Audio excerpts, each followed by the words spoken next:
I'm not sure who would answer this, but when you say cleanup, to what degree do you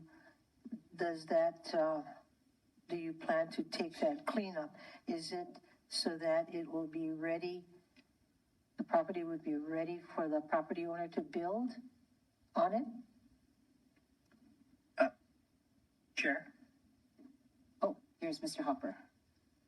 Yeah, reading that section, it says no new building permits pursuant to the Maui County Code shall be issued until structural debris cleanup is completed on the affected property and completion is confirmed to the county building official either through the government program or the alternative program as applicable. So the government program through the right of entry would have to confirm that all of its requirements are met.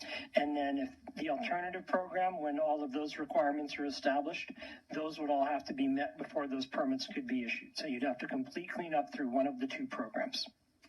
Okay, thank you. I wasn't talking about the permit. Okay, I think you got what I was trying to say. You're going to clean that property to the point where somebody can begin to rebuild.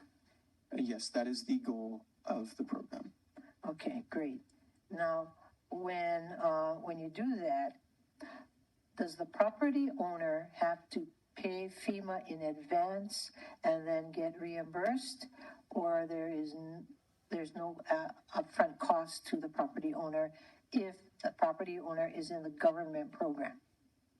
If the property owner is in the government program, there will be no upfront cost. They're only required to provide their insurance information if they have a debris removal clause in their insurance. Okay, and so the other thing is when you're cleaning up a person's property, my understanding is that the water lines and sewer lines have been damaged. So is that part of the cleanup or not? I will have Dr. Coder answer that.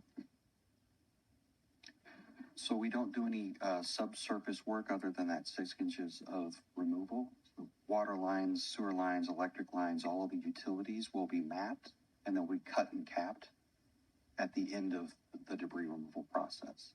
So they'll be rendered safe, but there's no recovery associated with artwork. So, Aaron, what about those issues? I mean, before you can rebuild, those things have to be taken care of. Jordan, are you still on to comment on the infrastructure task force's work? Jordan will hear the report. So, to clarify, is the debris removal.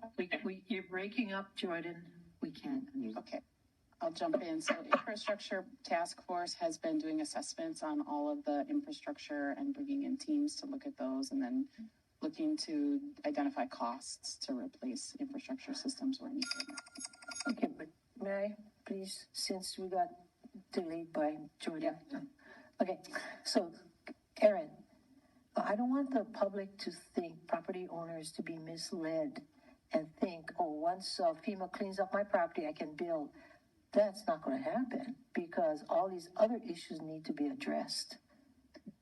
Thank you. Great point. So if the public wants to go to the MauiRecovers.org website, there are maps available that show the status of water systems, wastewater systems, etc.